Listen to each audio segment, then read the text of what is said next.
Good afternoon, everyone. Welcome back to the weekly seminar series on fractional calculus. Today, we have as our speaker, Professor Yuliya Mishura, who received her PhD in probability and statistics in Kyiv University in 1978 and completed her postdoctoral degree, habilitation in probability and statistics in 1990.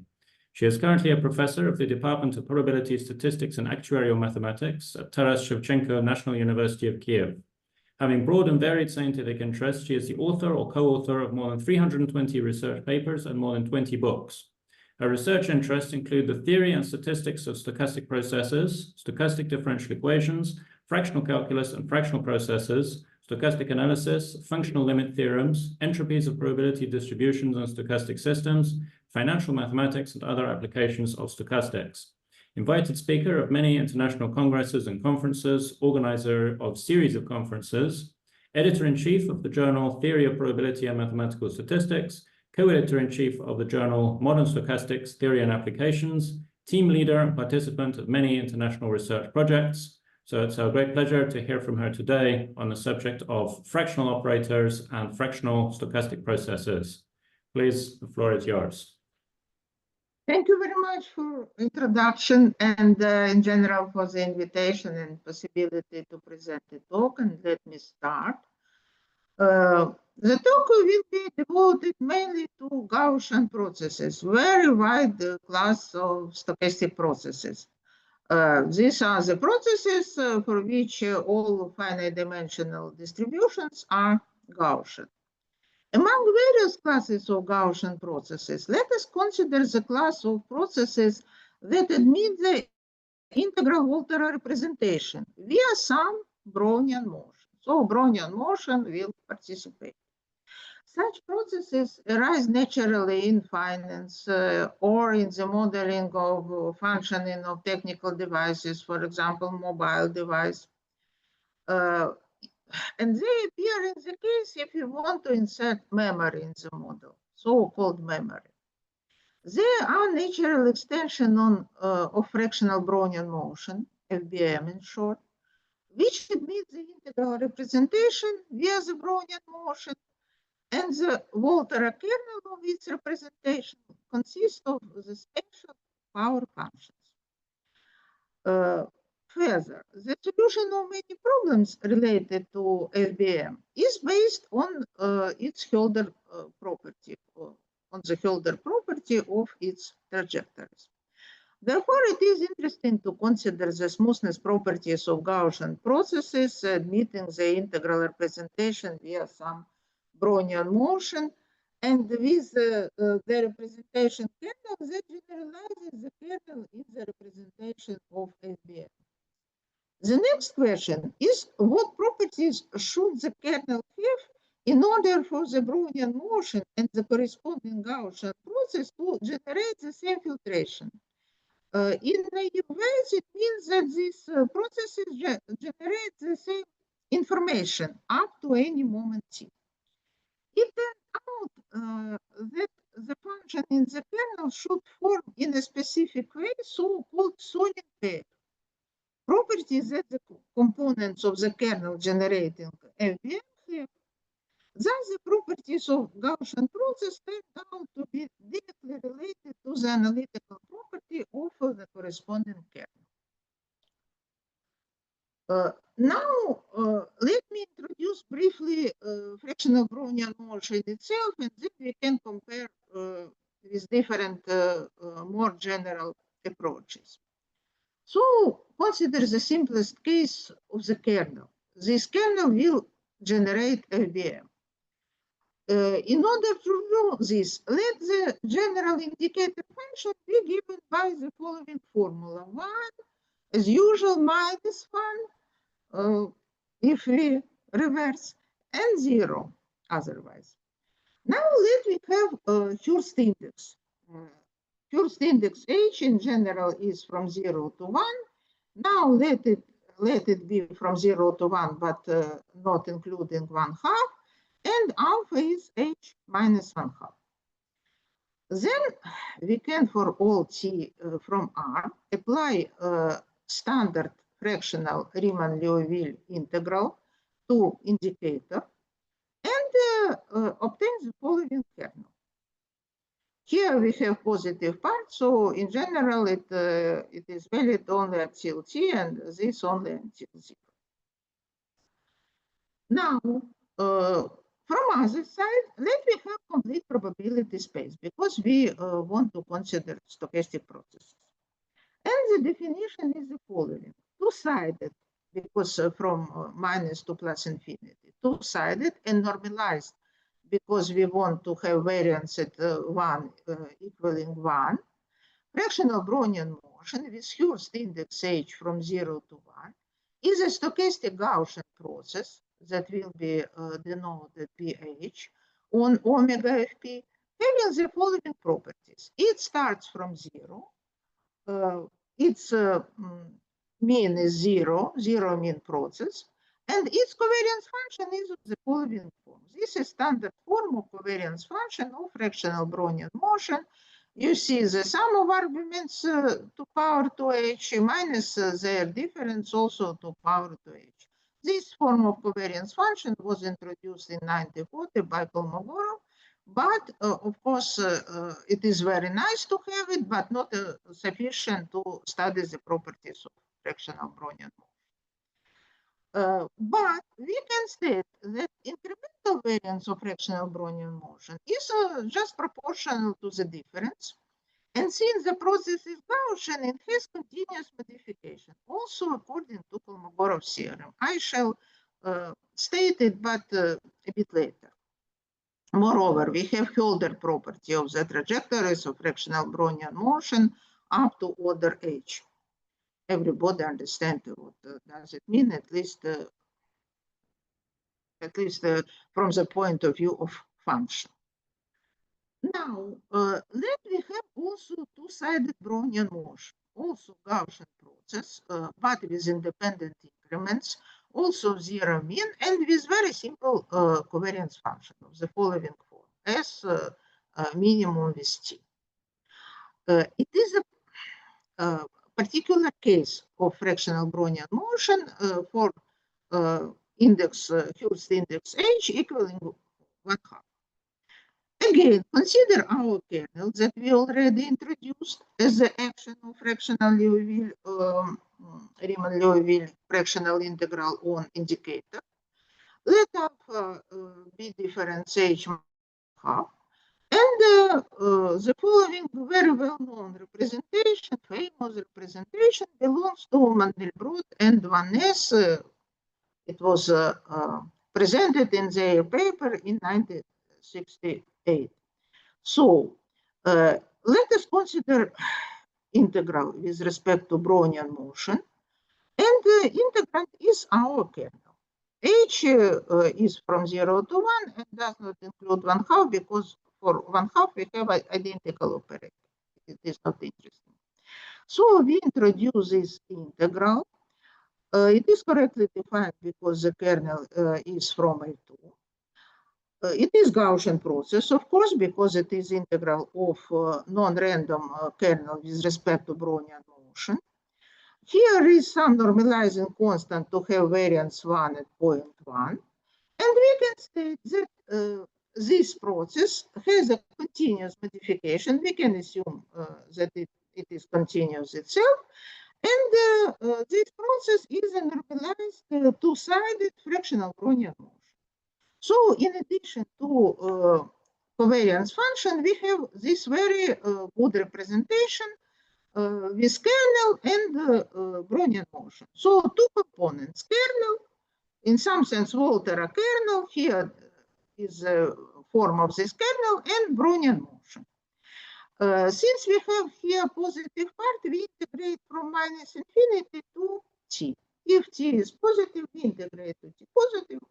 So we integrate up to t, but from minus infinity. Now let us consider compact interval representation of FBM, which will start not from minus infinity, because it is not convenient in many practical problems to start from minus infinity. It is much more convenient to start from 0 point. So let us consider interval representation that will start from 0. Let we have the same probability space, but here we have so-called filtration. What is a filtration? It is a flow of non-decreasing sigma fields. They symbolize the information, Ft symbolizes the information that we have up to times. So we have so-called stochastic basis with filtration. And then again, we have just standard Brownian motion adapted to this filtration. Consider a Gaussian process in general. Consider the Gaussian process of the following form: integral from 0 to t, some Volterra kernel, and integral with respect to Brownian motion. So again, two components. However, here we have, for the moment, some general kernel, but we integrate with respect to Brownian motion. To have possibility to integrate, we assume that k belongs to L2 from 0 t square. And we assume that it is, for our convenience, we assume that it is a Volterra kernel. So it is 0 if S exceeds t. Now, what we have, if we look at this representation, we understand that xt also is adapted to the same filtration because we only use here the values of Brownian motion up to moment.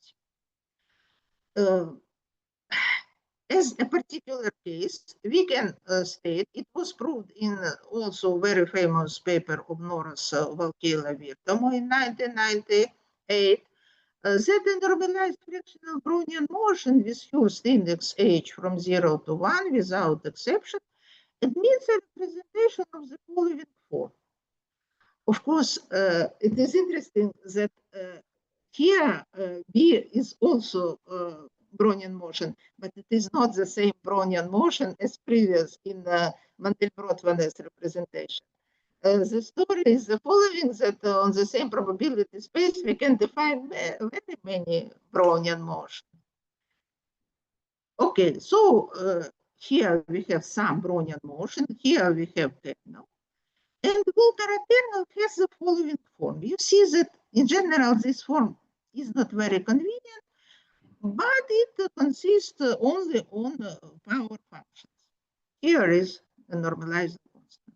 So fractional Brownian motion, in addition to Mandelbrot-Van Ness representation, admits a compact interval representation with the kernel of the following form. If h exceeds 1/2, and in general, for fractional Brownian motion, the values h less than 1/2 and h bigger than 1/2, in these cases, very different properties can be demonstrated. So let h exceeds 1/2. In some sense, this case is more simple. And the kernel, the general kernel that was presented before, can be simplified to the following form. Let us look at this form. We understand that h exceeds 1/2, so this part of kernel admits singularity in 0. But maybe it is compensated by this multiplier. And this multiplier in general also corresponds to forward fractional integral. But we will not use fractional integrals in this case, and also we shall consider only the form of this function. So let us start with the first generalization of fractional Brownian motion. The first approach is to generalize functions. So here we have very special power functions with opposite powers. Here we have h minus 3, 4, okay.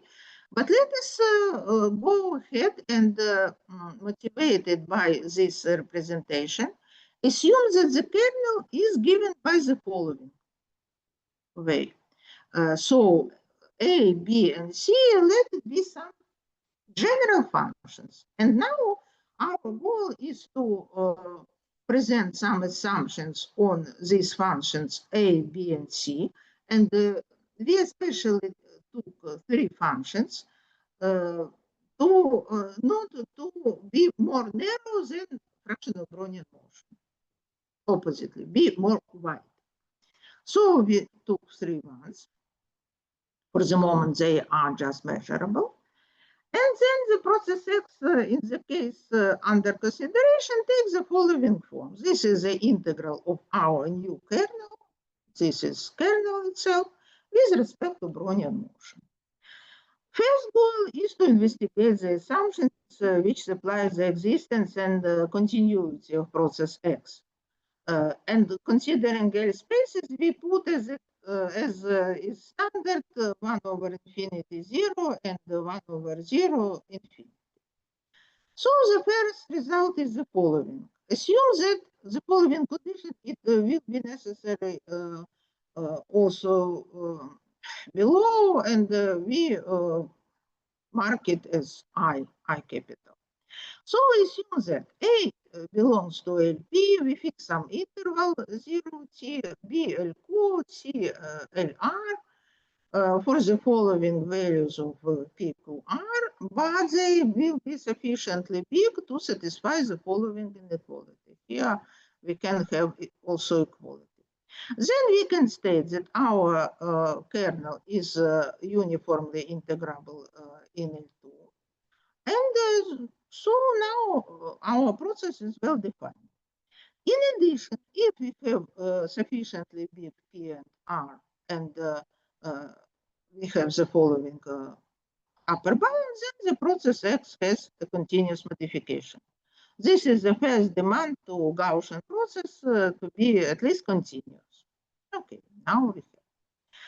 But it is interesting to compare our assumptions with the standard assumptions on fractional Brownian motion in order to know if we don't go far from natural conditions to be around the necessary conditions. But in the case of fractional Brownian motion with H that exceeds 1/2, we have A, this, B, this, and C of the following form. P can be any number from this interval, Q can be any number from 1 to infinity, R can be any number from this interval, 1 over R and here 1 over P. And it means that both conditions of theorem 4, this is conditions, both, but it is marked as I capital. And the second one, in addition, for continuity. So both conditions of this theorem are satisfied if we put 1 over P, 1 over Q, and 1 over R for sufficiently small epsilon. And so our conditions are not far from necessary ones. Now let us establish the conditions supplying Hölder properties of X. And here very interesting phenomenon appears, and it appears very often. So if we have fractional Brownian motion, it is according to this property. It has stationary increments. Therefore, for us, in some sense, does not matter. We start from 0 or we start from point that is separated from 0. If we have the process with non-stationary increments, it is very different story if we start from 0 or if we start from some positive value. So this story starts now, and the next result is formulated in the following way. Okay, let we start just from 0 now. Let me have A, LP, LQ, LR. This P, Q, R are almost as in the previous case, but Q strictly more than 1. Here we should have some additional assumptions. So we should have balance between the values of P are here and here. And here the inequality should be strict. In this case, and these conditions are close to be necessary, the stochastic process X defined by our Volterra representation has a modification satisfying Hölder condition up to this order, only 3 half minus, minus, minus. Is it good? Not very good.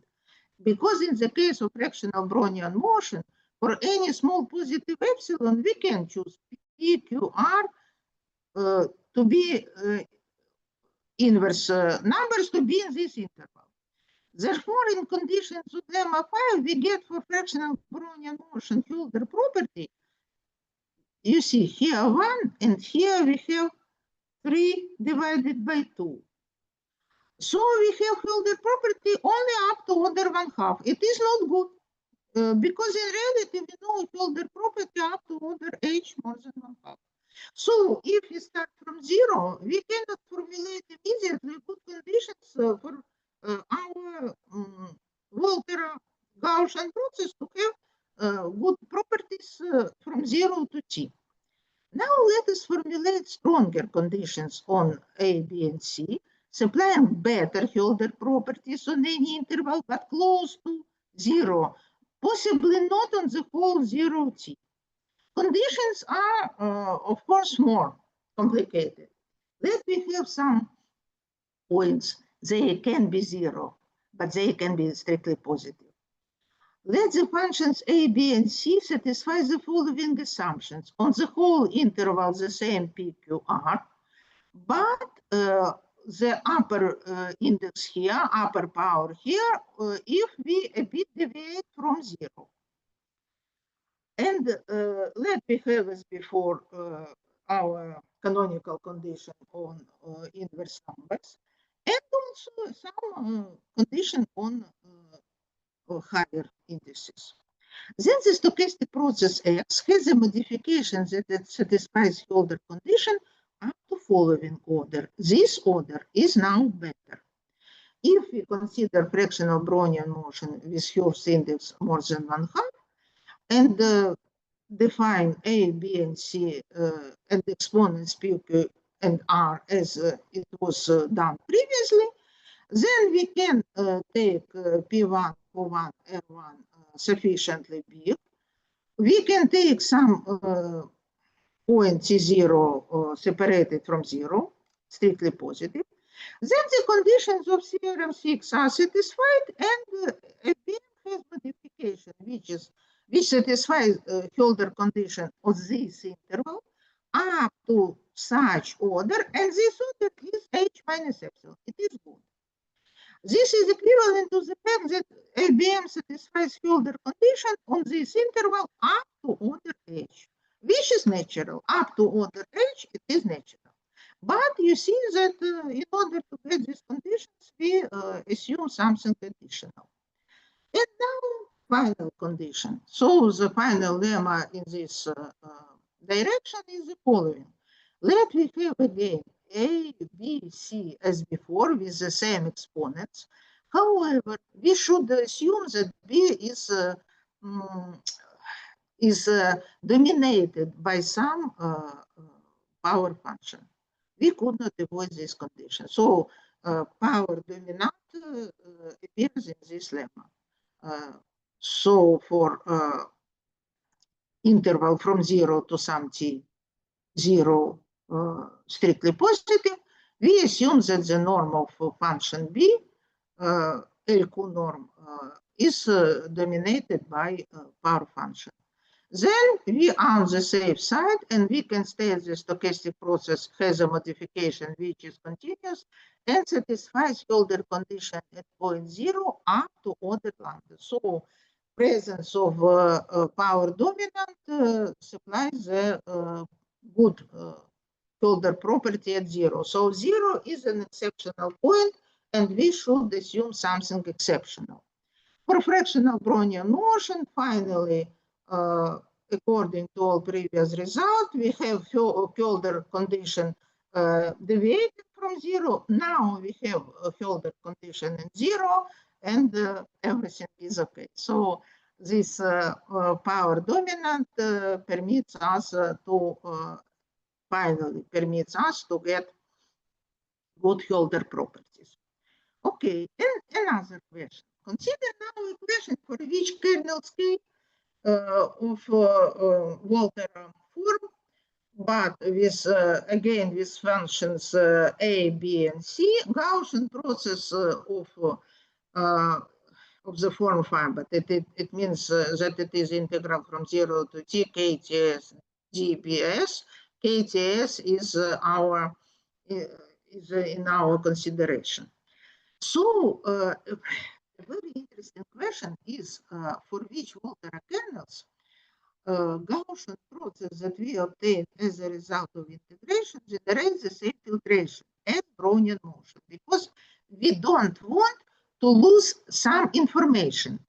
We should recreate the same information.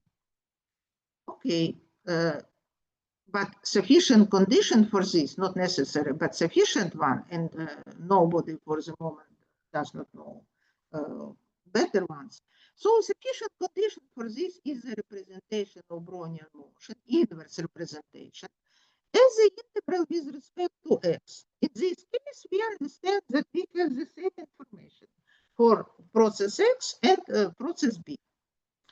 Let L also be some Volterra kernel, and let the integral be well defined in some sense, but the sense of integral should be specified, because everybody knows that integral with respect to Brownian motion is just Ito integral, but x does not have independent increments, therefore we should define integral with respect to x.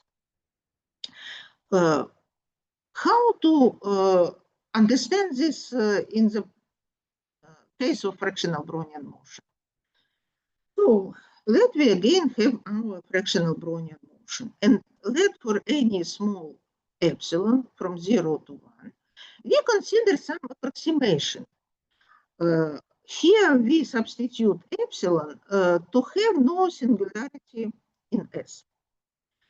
Of course, in a standard case, epsilon equals 1, therefore our goal is to be out from 1 and then go to 1 with epsilon. However, let be for the moment epsilon less than 1.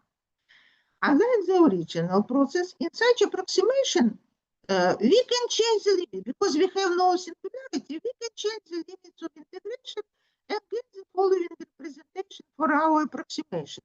So we change the limits of integration. Inside we have integral with respect to Brownian motion, and outside we have just Lebesgue integral.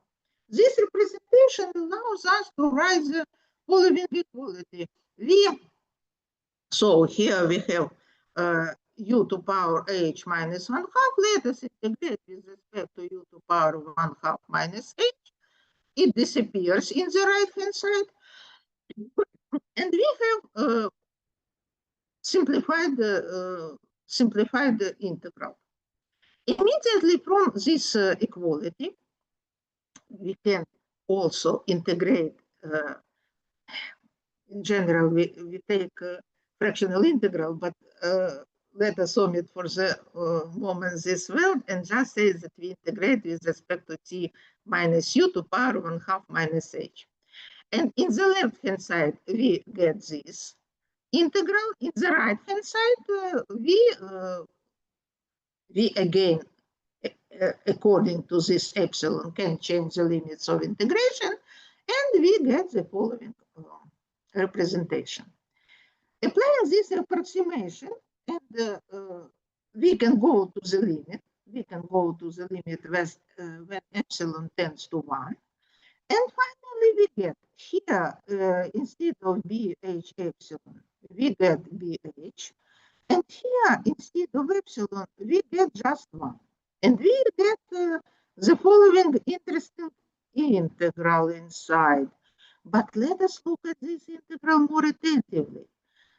This integral is constant, because we have here the following powers: 1/2 minus h minus 3/4, and here we have 1. du gives us 1.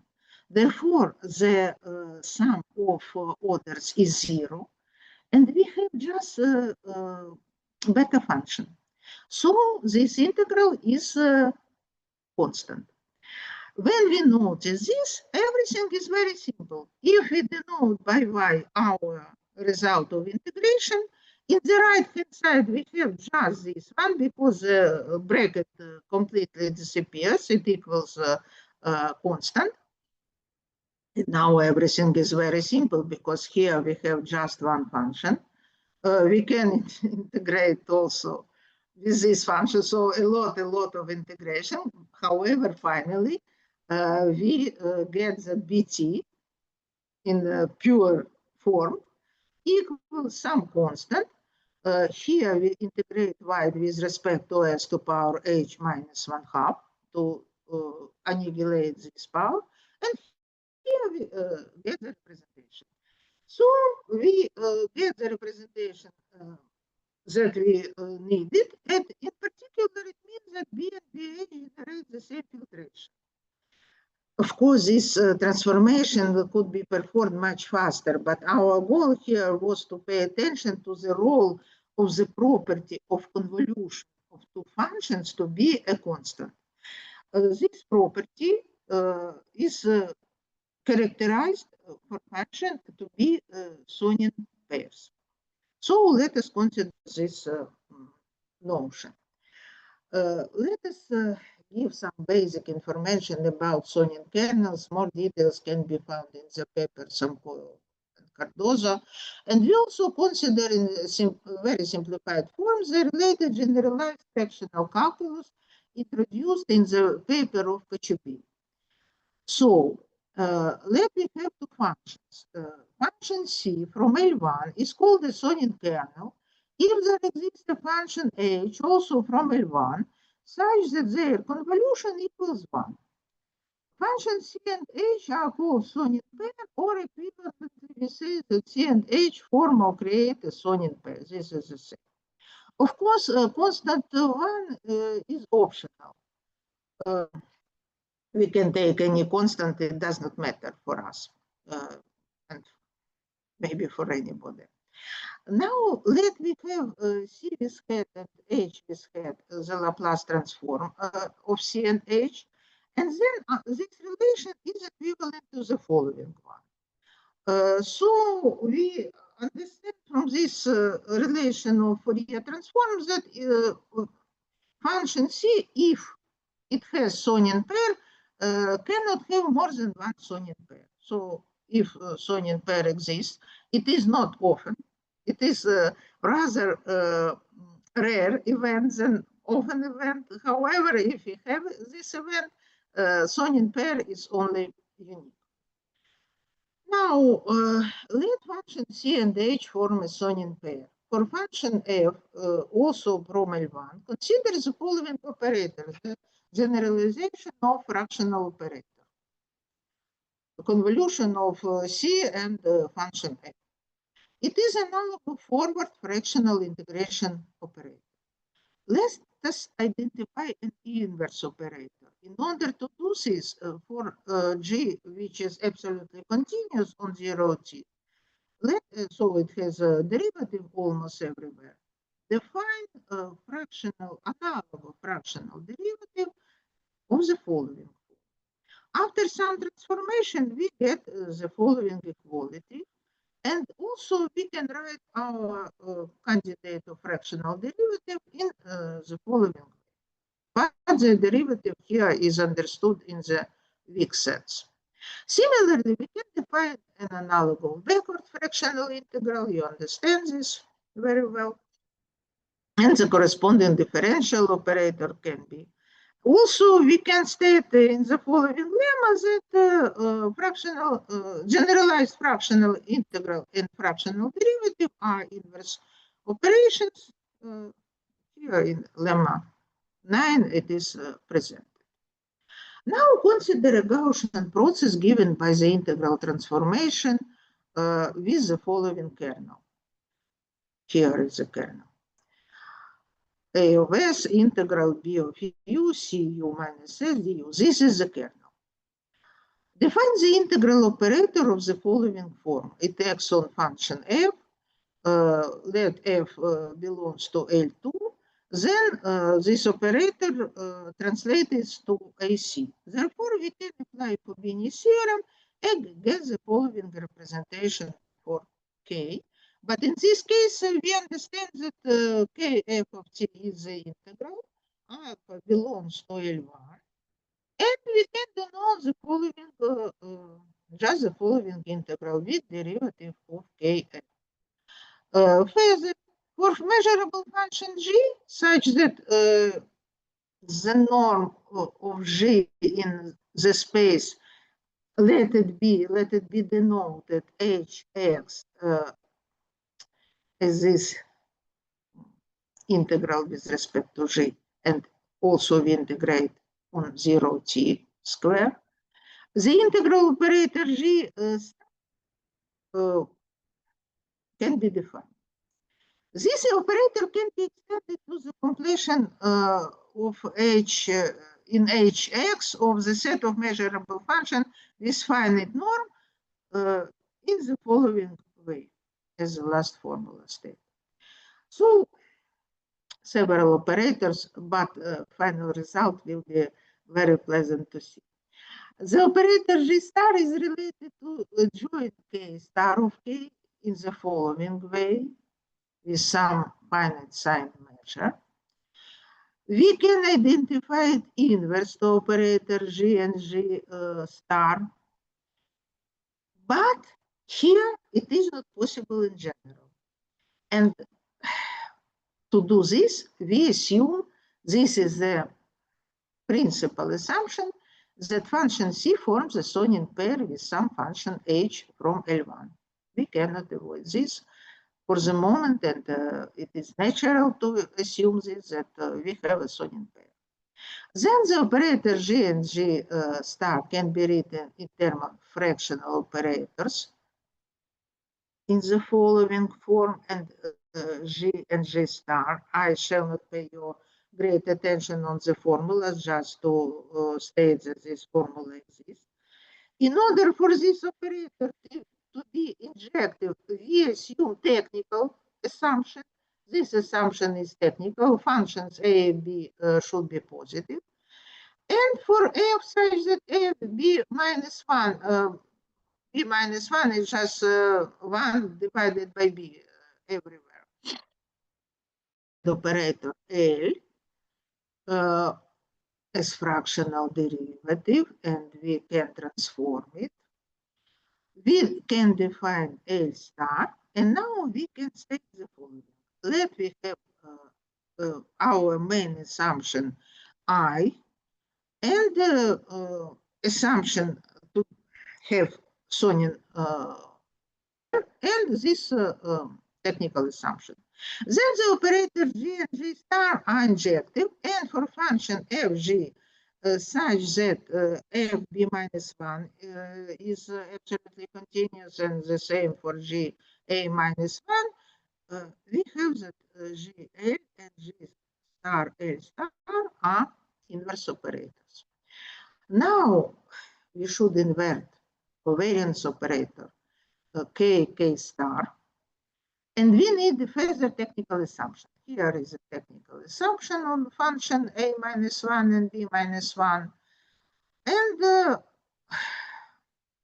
having this all this assumption and f from C3, we can state that for h l star l f prime, the measure mu, which equals simply h of t, is such that we have inverse operator to covariance one. Now we should define the integral with respect to process x. First, we define this integral from for indicator. For indicator, it is just x. Then, by linearity, it can be extended to the set P of piecewise constant function. What we have for piecewise constant function, we have the following isometry. Therefore, this integral can be extended to isometry between the whole hx and subspace, some subspace, we don't know for the moment, some subspace of L2 of omega. And for any G from this space, we have the following equality. And now the final result in this direction. Let we have our assumptions, and x is given as the integral with respect to Brownian motion with our kernel with A, B, and C. But recall that A, B, and C satisfy all these assumptions. Then finally we can represent Brownian motion as the integral with respect to x, and kernel, if you remember the value of the kernel for a fractional Brownian motion with h less than 1/2, then the form of this kernel is very similar. So starting from h bigger than 1/2, we come to the kernel that is very similar to the case when h is less than 1/2. So this is the theory of this inverse representation. You see that for the inverse representation, we need many assumptions, but only one of them is principal. This is the assumption to create a Sonian pair for function C. Okay, now I have some time, not very much, to consider another generalization of fractional Brownian motion and fractional operators. It was studied in our paper Adamar fractional Brownian motion, past properties as Wien and Wiener integration, together with Luisa Begin and Alessandra De Gregorio. It is now submitted. In this paper, we consider so-called Adamar FBM, but here H equals to the first letter of name of Adamar. This H does not have any relation to Q syntax. And this process, Adamar fractional Brownian motion, was introduced in the paper of Begin. Number 4 will be met in what follows. Therefore, it is a paper of Begin, Cristofaro, Polito, where this process was defined. How do you define this process? This is just now. This is just an introduction. It is defined on the white noise space as B nu. This is a space of test functions. It's a dual operation. Omega is from S prime, and some Adamar operator. What is Adamar operator? It is defined as something like fractional derivative, but I shall specify it later. If alpha is from 0 to 1, this is main intervals for alpha 0, 1, 1, 2. For alpha equals 1, as for h equals 1/2, we have identical operator. And here we have something like fractional integral, but Adamar fractional integral. For the moment, we don't know what is it. Here is normalizing constant. But indeed, these operators are the right-sided Adamar derivative and right-sided Adamar integral respectively. I shall provide the definitions a bit later. Now, so we have Adamar fractional derivative and integral. And we have a stochastic process defined on this white noise space. How to combine everything of this? How to represent this process? How to deal with it? Because on white noise space, it is not very convenient to work with stochastic. It is possible, but it is not very convenient. Okay, what can we state? What was stated in this paper 4? Original initial paper. It was stated that Adamar fractional Brownian motion is a centered Gaussian process. Again, characteristic function is of the following form. It is zero mean. Here we have covariances at points, time points Tg, Tl. Covariances for the moment not very convenient, only on the diagonal convenient. Here we have trichomy confluent hypergeometric function for covariance. So this formula quoted for covariance. However, you will see that the formula is not so bad as it seems for the moment. And it was also proved that the process H is just Hadamard. Alpha is index. Alpha can be from 0 to 1, from 1 to 2. So it is still similar, but with index 1/2 only, not dependent on alpha. It has, again, non-stationary increments. And stochastic representation of HFBM is similar to the Mandelbrot-Van Ness representation for FBM. But because we start only from 0, not from -infinity, in fact, it is a compact interval representation, and it has a very simple form.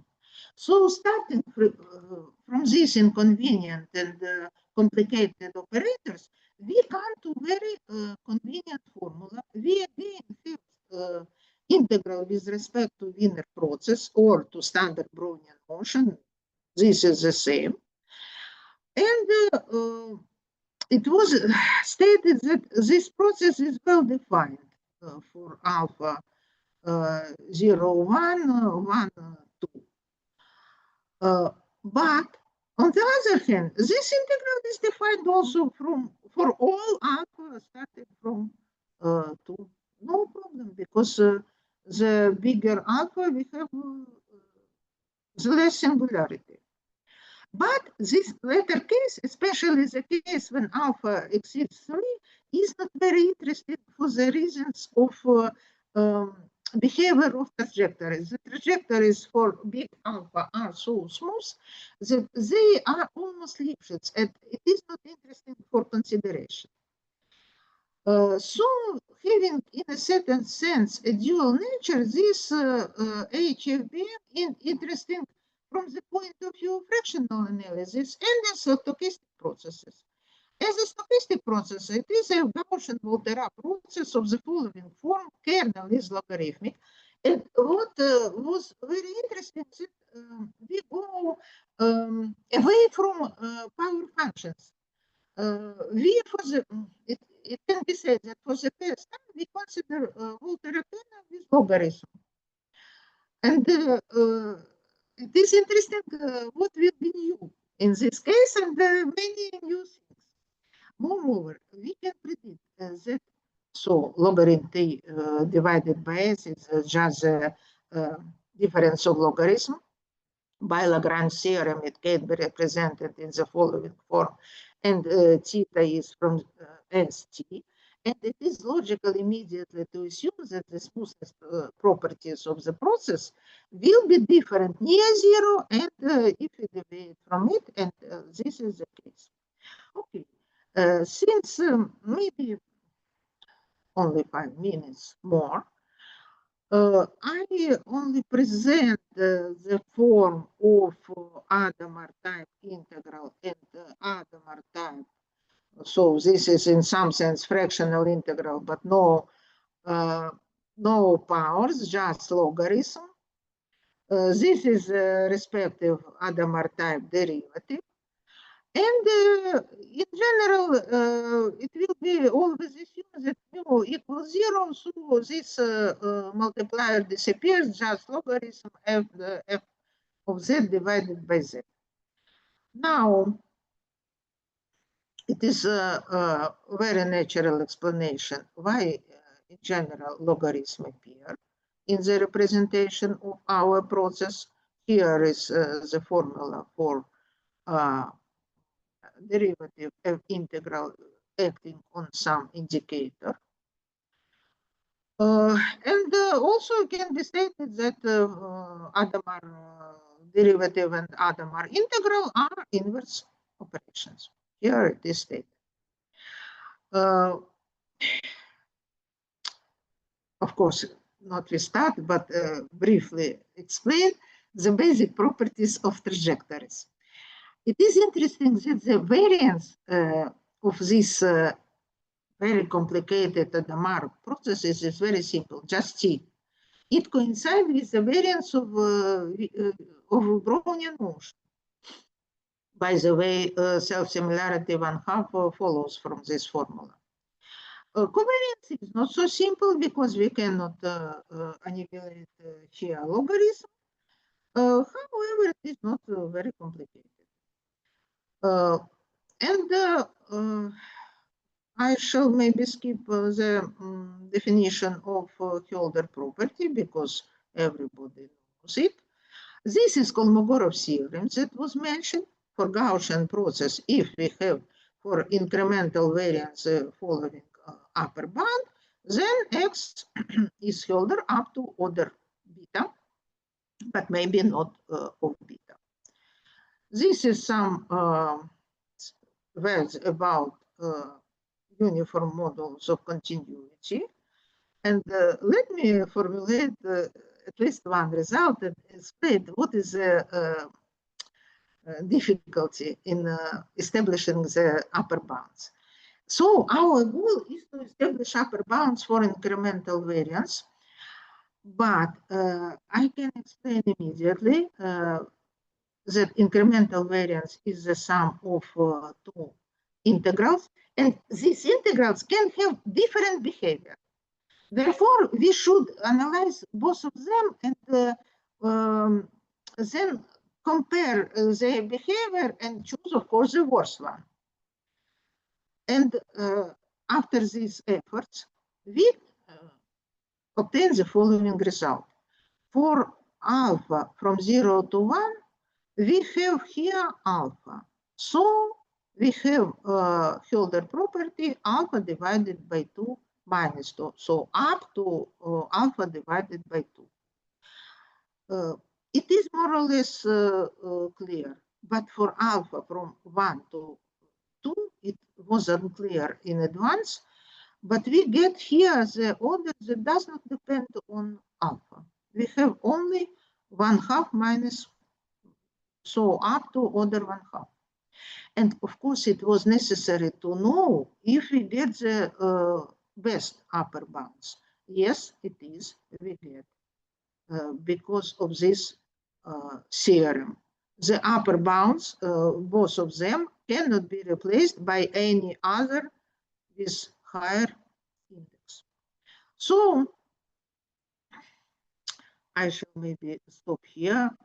You see a lot of results for trajectories, long memory, to be generalized quasi-helix, variance, and so on. But let me skip all of these. Here is, you see, law, and some other. So this is a paper of Megan Cristofaro Polita where they introduce Adamar FBM.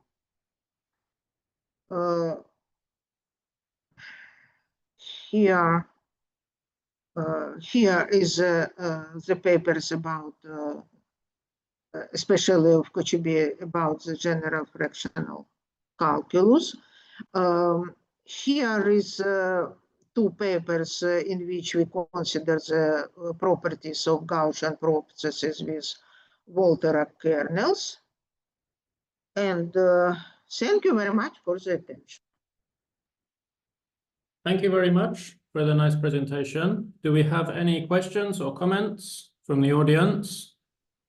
You may raise your hand or you can simply unmute and ask. Well, I have a question. For Gaussian processes, there is a Kolmogorov criteria for continuity, but in fact, there is a much more deeper results goes to Fernik many years ago. Yes. We try to apply Fernik, but Fernik is good for the modulus of continuity.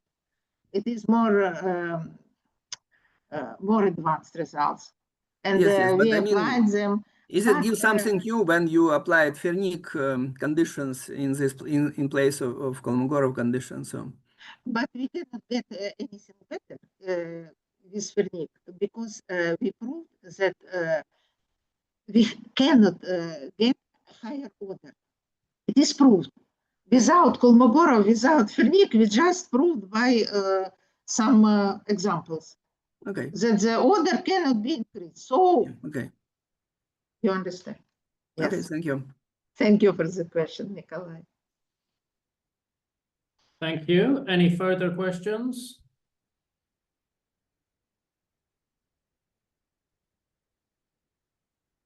Comments, remarks, anyone?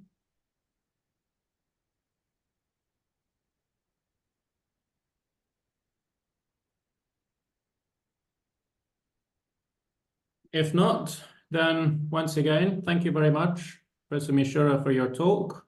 I will stop the recording here.